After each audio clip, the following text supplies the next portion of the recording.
राधे राधे दोस्तों, जय श्री कृष्णा। आज मैं आपको ऋषि पंचमी व्रत कथा क्यों और कैसे की जाती है इसके बारे में बताऊंगी। भादो शुक्ल पंचमी के व्रत को ऋषि पंचमी व्रत कहते हैं। इसको स्त्री पुरुष सभी पापों की निवृत्ति के लिए करते हैं। नियम पूर्वक व्रत तथा पूजन करने से सर्वमुख आरोग्यता, समृद्धि, यश, धन्य धान्य, संतान, वैभव तथा विजय की प्राप्ति होती है और अंत में मोक्ष मिलता है। व्रत का विधान: व्रत वाले दिन ब्रह्म मुहूर्त में उठकर किसी नदी या जलाशय में स्नान करें।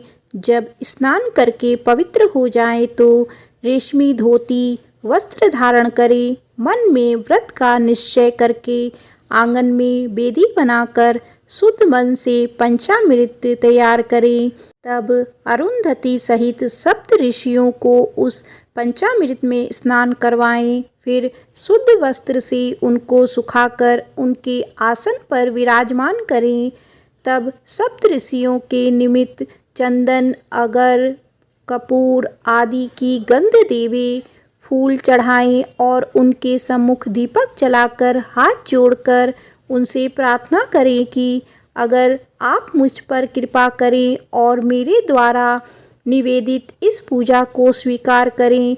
भगवान को भोग लगाकर प्रसाद समस्त बंधु बांधवों तथा कथा सुनने वालों में बांटें। आइए सुनते हैं ऋषि पंचमी व्रत की कथा। एक समय राजा सीताश्व धर्म का अर्थ जानने की इच्छा से ब्रह्मा जी के समीप गए और उनके चरणों में शीश नवाकर बोले, हे आदिदेव, आप समस्त धर्मों के प्रवर्तक और गूढ़ धर्मों के जानने वाले हो। आपके मुख से धर्म चर्चा श्रवण कर मन को महान शांति मिलती है। भगवान के चरण कमलों में प्रीति बढ़ती है। वैसे तो आपने मुझे नाना प्रकार के व्रतों के विषय में उपदेश दिए हैं। अब मैं आपके मुखारविंद से उस श्रेष्ठ व्रत को सुनने की अभिलाषा रखता हूँ, जिसके करने से प्राणी के समस्त पापों का नाश हो जाता है। राजा के इन वचनों को सुनकर ब्रह्मा जी ने कहा, हे नृपश्रेष्ठ, तुम्हारा प्रश्न अति उत्तम और धर्म में प्रीति उपजाने वाला है। मैं तुमको समस्त पापों को नष्ट करने वाला सर्वोत्तम व्रत सुनाता हूँ। यह व्रत ऋषि पंचमी के नाम से विख्यात है। इस व्रत को ग्रहण करने वाला प्राणी अपने समस्त पापों से सहज ही छुटकारा पा जाता है। उसे नरक में कदापि नहीं जाना पड़ता है। इस व्रत का एक अति प्राचीन इतिहास और भी है। इस इतिहास को मैं तुम्हारे सम्मुख वर्णन करता हूँ। एक समय की बात है कि विदर्भ देश में उत्तक नामक ब्राह्मण अपनी पवित्रता पत्नी के साथ निवास किया करता था। उस ब्राह्मण दंपति के एक पुत्र और एक पुत्री थी। उसके पुत्र का नाम सुभिभूषण था। वह कुशाग्र और तीक्ष्ण बुद्धि वाला था। उसने अल्प काल में ही चारों वेदों को पढ़ लिया। हे राजन, उत्तक ने अपनी पत्नी की परामर्श से अपनी पुत्री का विवाह एक सुयोग्य ब्राह्मण कुमार के साथ कर दिया, किंतु भगवान की गति ही कुछ ऐसी थी कि कन्या विवाह के 1 माह पश्चात ही विधवा हो गई। अतः विधवा होने के पश्चात वह कन्या अपने धर्म का पालन करती हुई अपने पिता के यहाँ रहकर ही अपने समय को व्यतीत करने लगी। विधवा कन्या के दुख से दुखी होकर उत्तक अपने घर बार को अपने पुत्र को सौंपकर अपनी स्त्री और कन्या को लेकर गंगा जी के किनारे चला गया और वहां आश्रम बनाकर वेदों का पठन पाठन करने लगा। उसके पास कुछ ब्राह्मण भी वेद पढ़ने के लिए रहने लगे। कन्या भी अपने धर्म का पालन करती हुई अपना समय व्यतीत करती रही। वह नित्य प्रति मन लगाकर माता पिता की सेवा करती थी। एक दिन समस्त कार्यों से थककर वह एक शिला पर आराम करने के लिए लेट गई। थकान के कारण उसको अपने शरीर की सुध भी ना रही। भगवान की गति से अर्धरात्रि के समय यकायक उसके शरीर में कीड़े उत्पन्न हो गए। शिष्यों ने जब उस कन्या के शरीर पर कीड़ों को देखा तो उन्होंने जाकर अपनी गुरु पत्नी को बताया। कन्या के शरीर में कीड़े पड़ जाने की बात सुनकर ब्राह्मणी कातर स्वर से विलाप करती हुई उसी शिला के पास पहुंची जहां उसकी कन्या बेसुध पड़ी थी। उसके शरीर पर कीड़ों को देखकर बहुत दुखी हुई और विलाप करते करते वह ब्राह्मणी अचेत हो गई। जब उसे चेत हुआ तो उसने अपनी सोती हुई कन्या को गोदी में उठाया और अपने पति उन तक के सामने ले जाकर रख दिया। कन्या की दशा को देखते हुए ब्राह्मणी ने अपने पति से कहा, हे स्वामी, आप कृपया कर मुझे यह बताएं कि मेरी इस साध्वी कन्या की दुर्दशा किस दुष्कर्म के कारण हुई है। अपनी भार्या की बातों को सुनकर उन तक मुनि थोड़ी देर के लिए शांत होकर हृदय में भगवान का ध्यान करने लगे। उन्होंने अपनी ज्ञान शक्ति के द्वारा कन्या के पूर्व जन्म के समस्त वृत्तांतों को जान लिया।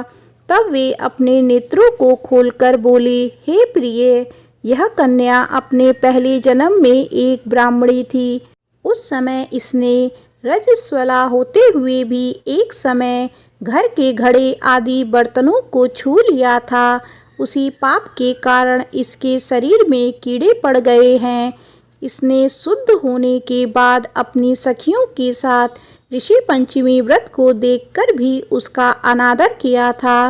व्रत के दर्शन के प्रभाव से तो इस जन्म में इसको उत्तम ब्राह्मण कुल तो प्राप्त हुआ, परंतु उस व्रत का तिरस्कार करने के कारण इसके शरीर में कीड़े पड़ गए हैं।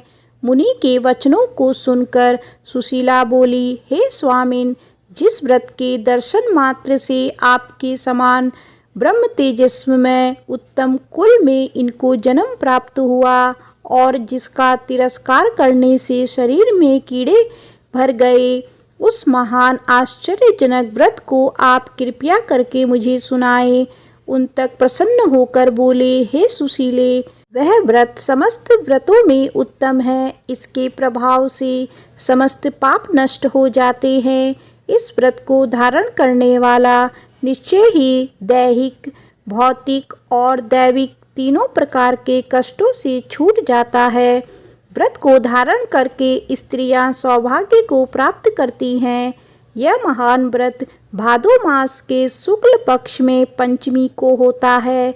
इस व्रत के प्रभाव से उसे अपने पूर्व जन्म का स्मरण रहता है। आइए सुनते हैं भविष्योत्तर पुराण की ऋषि पंचमी की व्रत कथा। युधिष्ठिर ने प्रश्न किया, हे देवेश, मैंने आपके श्री मुख से अनेकों व्रतों को श्रवण किया है।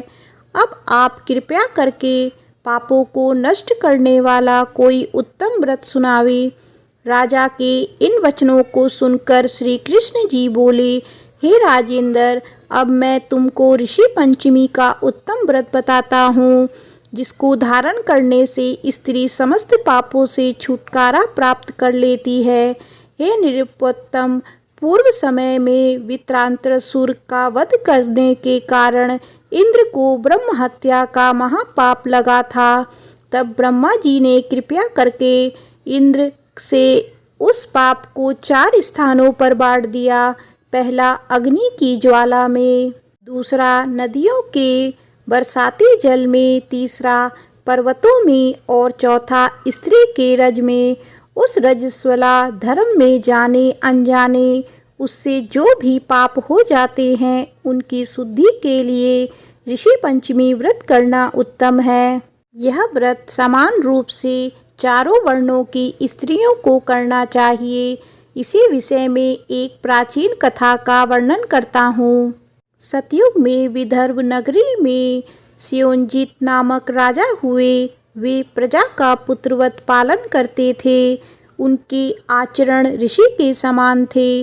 उनके राज्य में समस्त वेदों का ज्ञाता, समस्त जीवों का उपकार वाला सुमित्र नामक एक कृषक ब्राह्मण निवास करता था। उनकी स्त्री जयश्री पवित्रता थी। ब्राह्मण के अनेक नौकर चाकर भी थे। एक समय वर्षा काल में जब वह साध्वी खेती के कामों में लगी हुई थी, तब वह रजस्वला भी हो गई। हे राजन, उसे अपने रजस्वला होने का आभास हो गया, किंतु फिर भी वह घर गृहस्थी के कार्यों में लगी रही। कुछ समय पश्चात वे दोनों स्त्री पुरुष अपनी अपनी आयु भोगकर मृत्यु को प्राप्त हुए।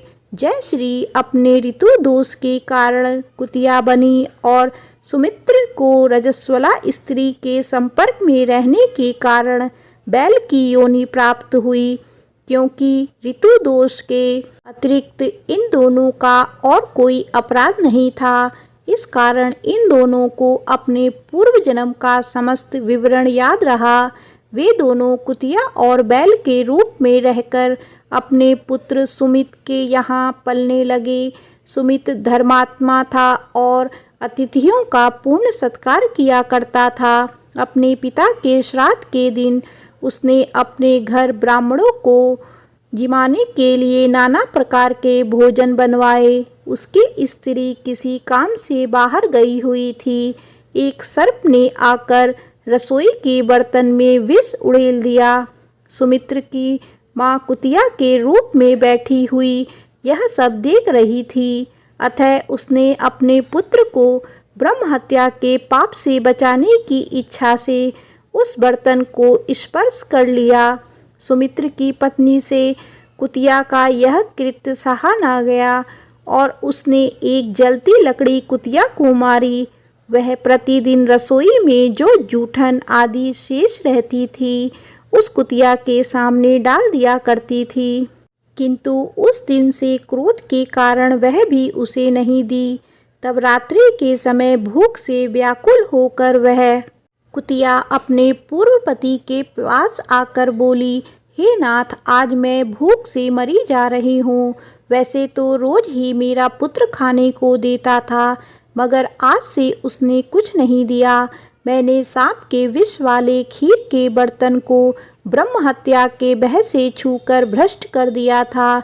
इस कारण बहू ने मारा और खाने को भी नहीं दिया। तब बैल ने कहा, हे बद्रे, तेरे ही पापों के कारण मैं भी इस योनि में आ पड़ा हूँ।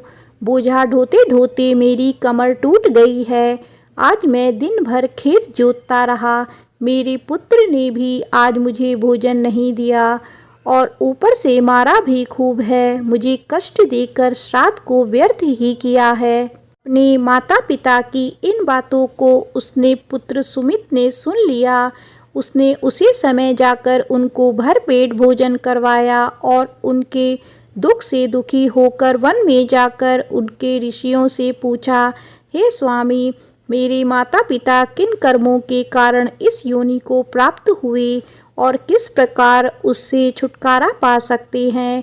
सुमित्र के इस वचनों को श्रवण कर सर्वतपा नामक महर्षि दया करके बोले, पूर्व जन्म में तुम्हारी माता ने अपने उछलखंड स्वभाव के कारण रजस्वला होते हुए भी घर गृहस्थी की समस्त वस्तुओं को स्पर्श किया था और तुम्हारे पिता ने उसको स्पर्श किया था। इसी कारण वे कुतिया और बैल की योनि को प्राप्त हुए हैं। तुम उनकी मुक्ति के लिए ऋषि पंचमी का व्रत धारण करो। श्री कृष्ण बोले, हे राजन, महर्षि सर्वतपा के इन वचनों को श्रवण करके सुमित अपने घर लौट आया और ऋषि पंचमी का दिन आने पर उसने अपनी स्त्री सहित उस व्रत को धारण किया और उसके पुण्य को अपने माता पिता को दे दिया। व्रत के प्रभाव से उसके माता पिता दोनों ही पशु योनि से मुक्त हो गए और स्वर्ग को चले गए। जो स्त्री इस व्रत को धारण करती है वह समस्त सुखों को पाती है।